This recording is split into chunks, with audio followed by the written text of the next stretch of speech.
Hello, our friends. This is Jen, and on this week's episode, I want to dive into figuring out how to grow revenue. And where this came from is in the last, really for the month of January, but I had a ton of sessions in the last week of January, and it was coaching clients that I work with and mastermind girls that I work with. And we're really going in and strategizing how can they grow their business. And to start that, you really need to understand what happened before. If you don't understand what has happened in the past, it's very hard to figure out what's working in the future. And so digging in and really understanding, okay, I want to grow my revenue by X percentage. So let's just say that it is 10%. And let's say that you had a $100,000 business. How can you figure out, because going in and just saying, I want to grow my business by 10%, and that's $10,000, is not a strategy, not even in a little bit. So the strategy would be is I know that last year, out of that $100,000, X percentage, let's just say 50% was weddings. Let's say that 25% was funerals. 5% were daily deliveries. And 10% was corporate, whatever you want to break as a breakdown. Then you look at, okay, out of all of those things, where do I feel my opportunity is?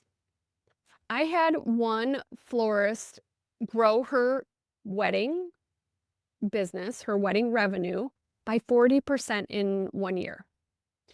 So that is a strategy. We helped her implement several things in her business in relation to, I am a wedding florist expert, in relation to the process, a la carte, adding different things, streamlining, adjusting service fee when especially if you're undercharging. So we dove into, if we look at taking this chunk and squeezing the juice a little bit more out of that chunk, how would that be? Like, how could we make that better? And if somebody like one of those sections, let's just say that you feel like your funeral business, you have completely tapped it. You have talked to every single funeral home in the area, and like it just feels completely tapped out. Then that is, probably not where you should focus your energy and efforts. But let's just say this 50% of wedding revenue has felt really easy, and you haven't done much work to even get that 50% revenue. So how could you dial up the knob a little bit and squeeze more juice out of that? And growth can happen in several ways. We can, of course, acquire more customers that do transactions with us. We can up our average. So let's just say you have an average wedding of $2,500. If you up that to $2,750, and so you gain $250 on average for every client, then you have, let's just say 30 weddings. That would more than cover the growth that you're looking for if you squeezed a little bit more juice out. But let's just say that you're looking at it, you're like, I feel like my processes are I've really maximized everything I can with the current clients. Well, then the next strategy is, okay, maybe we just need more customers. And that is a whole different strategy. Do we need to start doing, speaking differently on social media? Do we need to present ourselves from an SEO perspective, search engine optimization, on our website so that we become more relevant for those type of events? Let's just say you want to invent a completely new category. Let's just say you didn't even have a part flowers before. You could easily make $10,000 in revenue by adding a service that is related to one of your other services. And with that, potentially take, if you do not have a minimum and you have been serving a community of $1,000 shoppers, which take a lot of time and resources, you could remove yourself from that process, create this automated process that literally is going to free up your time as the CEO in your business to think next level thinking, to have space for creativity, have space to be the CEO in your business, and to like literally be able to step back and come up with ideas for more revenue sources. So those are just a few ways that you can grow your business, but that sounds really great in concept. But let's just say that you want to grow your weddings. We're going to use the 10%. And let's just say you want to grow your average wedding of $250 per wedding. So then you look at, okay, am I charging correctly and competitively that I feel like this is my worth, this is my value, or am I maybe undercharging a little bit? So then you look at your markup formulas.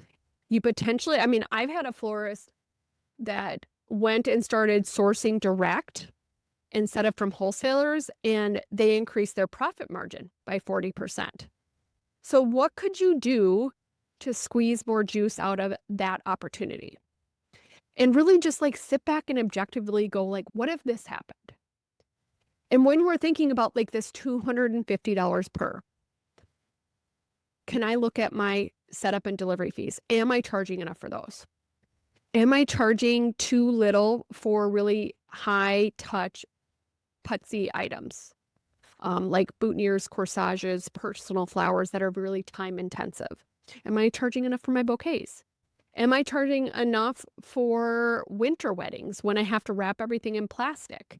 Am I charging enough for my transportation?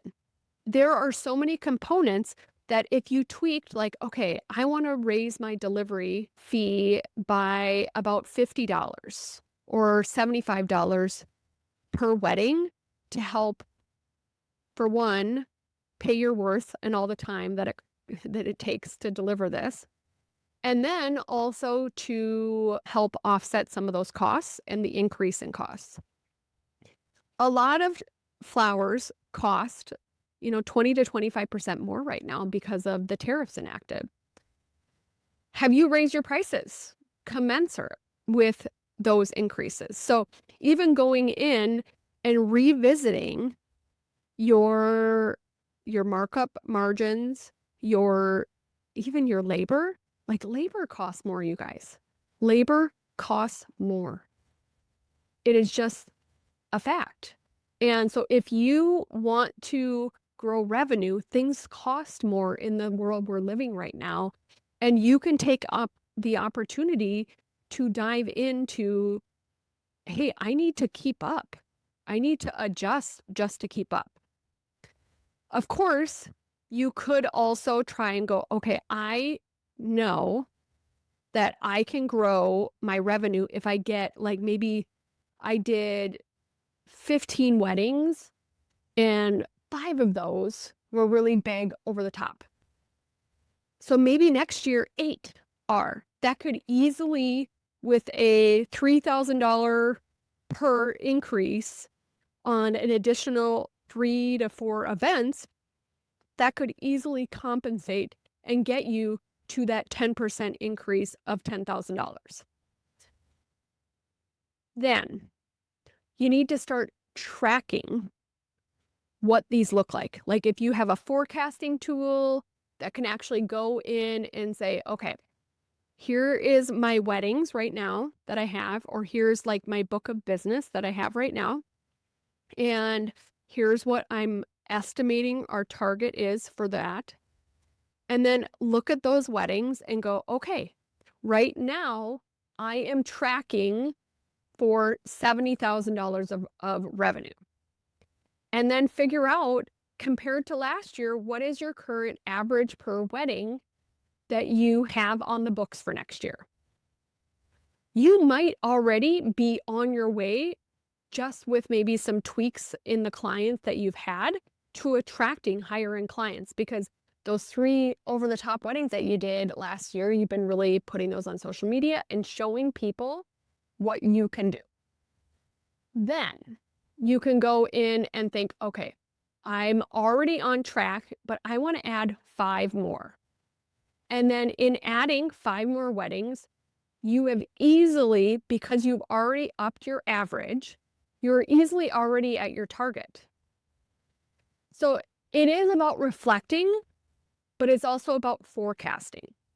And if forecasting seems like a really weird, crazy thing to do, you're just estimating and trying to keep track of so that you have some semblance of a clue of what is going to happen this year. I would recommend, if you don't have any of the tools that help you do forecasting, to have a spreadsheet.